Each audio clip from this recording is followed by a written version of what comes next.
मैं हूं अली हमजा और उम्मीद करता हूं आप खैरियत से होंगे।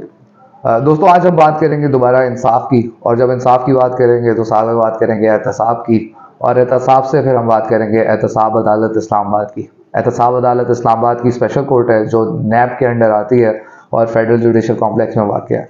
लेकिन एहतसाब अदालत में इस टाइम 3 कोर्ट्स हैं, अकाउंटेबिलिटी कोर्ट 1, 2 एंड 3, जिनके ऊपर सिर्फ एक जज तैनात है। और वो जज भी अभी रिसेंटली अपॉइंट हुए हैं, नासिर जावेद राना साहब, जिनकी अभी रिसेंटली 21 फरवरी को उन्होंने चार्ज संभाला अकाउंटेबिलिटी कोर्ट का। और इससे पहले 12 साल एहतसाब अदालत के अंदर फेमस जज बशीर जो हैं वो अपनी खिदमत सरअंजाम दे चुके हैं। और उसके बारे में आप सब जानते हैं कि जज बशीर ने यहाँ पे कितने दिन काम किया और एक वाहिद जज है जो 12 साल एहतसाब अदालत के अंदर रहे और फिर रुखसत हो गए। नाज़रीन, पीडीएम की फर्स्ट गवर्नमेंट जब आई थी 2022 के अंदर, वोट ऑफ नो कॉन्फिडेंस के बाद, जब इस्लामाबाद की इमरान खान साहब की गवर्नमेंट टॉपल की थी, तो ये लोग जब आए गवर्नमेंट के अंदर तो इन्होंने कहा कि यहाँ पे तो बड़ा पॉलिटिकल वेंडेटा होता है और एहतसाब अदालत जो है, जो कि काफ़ी हद तक दुरुस्त भी है, इसके ऊपर हम लेटर ऑन आएंगे कि ये सिर्फ पॉलिटिकल वेंडेटे के लिए और सियासी इंतकाम के लिए इस्तेमाल हो रही है एहतसाब अदालत। तो इसका जो एक स्पेशल ऑर्डिनेंस है, नेशनल अकाउंटेबिलिटी ऑर्डिनेंस, जो 99 में बनाया गया था, जिस लॉ के अंदर ये तहत चलती है, उस लॉ को अमेंड करना पड़ेगा। उसके अंदर पीडीएम ने 3 अमेंडमेंट्स की। और उसके अंदर जो पहली अमेंडमेंट थी उन्होंने तकरीबन जून 2022 में की, फिर अगस्त में की, और उसके बाद लास्ट अमेंडमेंट मई 2023 के अंदर हुई। उस अमेंडमेंट की बिना पर जो थ्रेशोल्ड था, यानी नैब का है कि 550 करोड़ से ऊपर का केस हो जाए और 100 से ज़्यादा बंदे हो जाए, ये इन्होंने अमेंडमेंट की, जिसकी वजह से 80 सियासी और ब्यूरोक्रेटिक जो केसेस चल रहे थे यहाँ पे, वो 80 केसेस जो थे वो वापस चले गए नैब हेडक्वार्टर में एहतसाब अदालत से। उसके बाद जब ये इनकी अमेंडमेंट हो गई, उसके बाद जनाब इमरान खान साहब ने इन अमेंडमेंट के ऊपर अपील फाइल कर दी सुप्रीम कोर्ट में।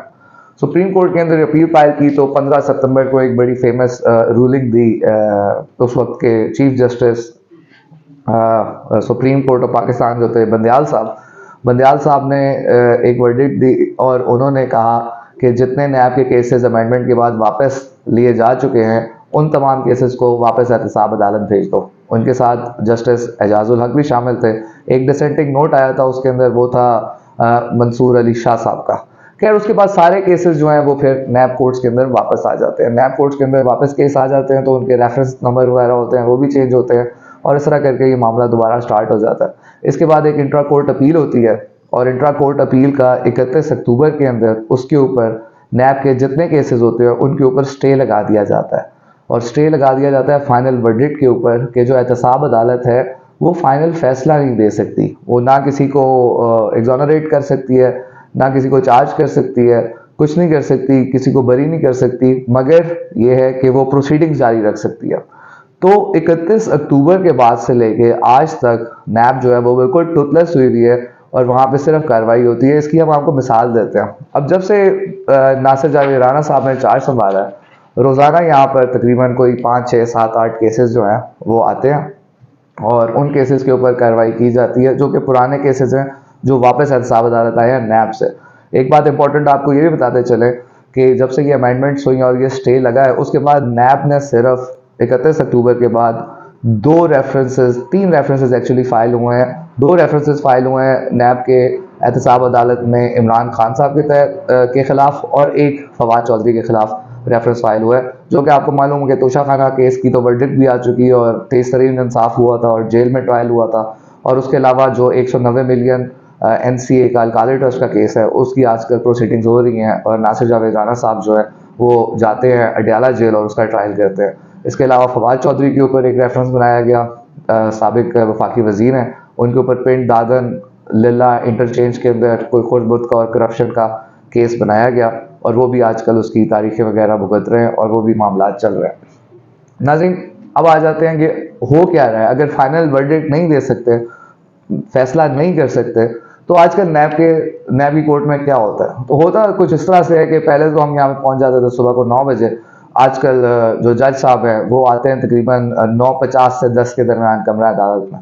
वो कमरा अदालत आते हैं, 5, 6, 7 केसेस लगे होते हैं, नैब के प्रोसिक्यूटर्स मौजूद होते हैं, जो एक्यूज होते हैं जिनके ऊपर इल्ज़ाम है वो मौजूद होते हैं, और उनके वकला मौजूद होते हैं।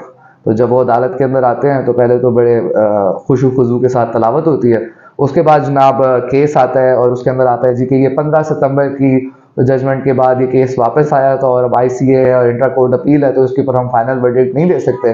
तो उसके बाद जज साहब कहते हैं अच्छा चलो देख लो इसको, आगे तारीख दे दो। उसको तारीख दे दी जाती है। रोज एहतसाब अदालत के अंदर 5 6 7 केसेस को तारीख दे दी जाती है।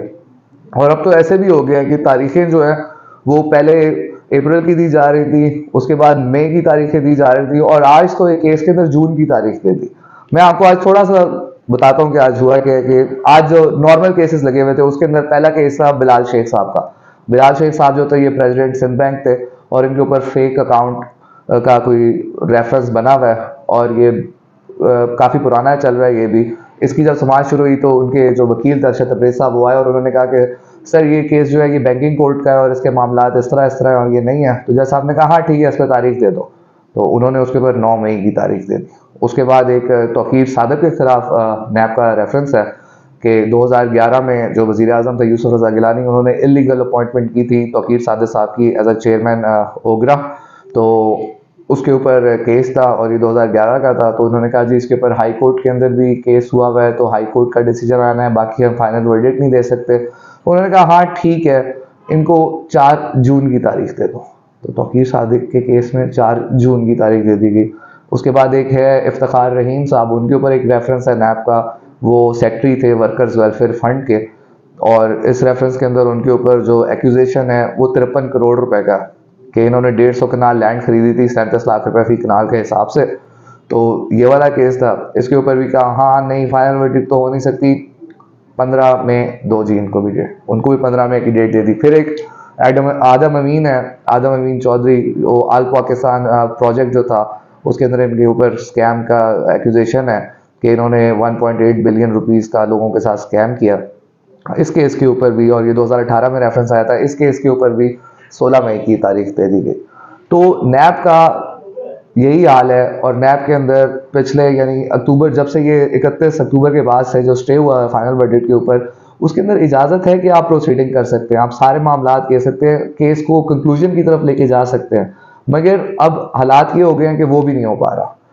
जो सिर्फ जो मैं आपको जिस तरह बताया 3 नए रेफरेंस आए हैं, और उसके ऊपर पॉलिटिकल वो नहीं है कि वो 3 रेफरेंसेस इमरान खान ना होता, नवाज शरीफ होते या जो भी होते, मगर सिर्फ 3 पॉलिटिकल केसेस जो हैं उन्हीं के ऊपर फैसले हो रहे हैं, उसके अलावा कुछ भी नहीं हो रहा। यानी literally accountability court has become a joke. कोई मामलात नहीं है वहाँ पे। इनका नैब का कोई तकरीबन कोई 5-6 अरब रुपए का सालाना बजट है, 3 अदालतें हैं, सारा स्टाफ है, सारे मामलात हैं, मगर काम नहीं हो रहा। काम के अलावा बाकी सब कुछ हो रहा है। अब हमें जो सोर्सेज हैं नैब के अंदर हेडक्वार्टर में, उन्होंने ये भी बताया कि केसेस जो है वो ज़्यादातर क्लोजर की तरफ जा रहे हैं नैब के अंदर ही, रेफरेंसेज जैसे भी नहीं आ रहे कि जी थ्रेश होल्ड कम है, ये मामलात हैं। अच्छा CDA के अंदर चलो ये CDA को दे दो, बैंकिंग कोर्ट का है बैंकिंग कोर्ट को दे दो, अच्छा ये वाला इसके अंदर आता है FIA को दे दो। तो जब एहतसाब अदालत काम ही नहीं कर रही, नैब जो है आपका इदारा काम ही नहीं कर रहा, तो उसको रखने का क्या फ़ायदा है? इतनी टफ इकोनॉमिक सिचुएशन है पाकिस्तान के अंदर, तो एक नैब के अंदर ये हो रहा है। उसके अलावा दूसरा, आज फिर बात करते हैं एंटी टेररिज्म कोर्ट की। आपको बताया वो भी एक स्पेशल कोर्ट है, 2 अदालतें उसमें एंटी टेररिज्म कोर्ट की हैं, एक स्पेशल सीक्रेट एक्ट की अदालत है, वहाँ पे जज ही नहीं है। 25 अप्रैल तक जो जज अबुल हसन जुल्करनैन है वो अपनी प्राइवेट लीव के ऊपर है, इस दौरान कोई जज नहीं है वहाँ पे। लोग रोज़ आते हैं, अप्लाई जिनकी बेल होती है उसकी डेट आगे जाई जा रही है, लटके जा रहे हैं, केस लटके जा रहे हैं, लोग जो बेल चाह रहे हैं उनको मिल नहीं रही, जिनकी पोस्ट अरेस्ट है वो भी नहीं हो रही, जो प्री अरेस्ट वाले जिन्होंने लीव है उनको भी आगे डेट्स दी जा रही हैं। तो ये हालात हैं स्पेशल कोर्ट्स के। अब जिस तरह हमने एंटी टेररिज्म कोर्ट का आपको बताया कि यहाँ पे जज की गैर मौजूदगी की वजह से इस टाइम 52 जो केसेस हैं वो अंडर ट्रायल जो हैं वो ज़ेर इल्तवा का शिकार हैं, यानी वो एडजर्न हुई जा रही हैं उनके, और उनके कोई फैसले नहीं हो रहे। और ये स्पेशल कोर्ट का हाल है जो सिर्फ एंटी टेररिज्म और ऑफिशियल सीक्रेट एक्ट के केसेस देख रही है। ऑफिशियल सीक्रेट एक्ट के आपको हम बताते चले, जो ये खबर है कि 5 ऑफिशियल सीक्रेट एक्ट के केसेस जो हैं वो भी पेंडिंग हैं, वो भी ज़ेर इल्तवा हैं, वो भी पेंडेंसी के अंदर है, क्योंकि जज के ना होने की वजह से उनके ऊपर फैसले नहीं किए जा रहे हैं। तो नाज़रीन, आज के लिए इतना ही था। नैब के बारे में, अकाउंटेबिलिटी कोर्ट के बारे में और इन कोर्ट्स के बारे में हम आपको बताते रहेंगे। कल आपके लिए एक नई खबर के साथ हाजिर होंगे। Thank you very much.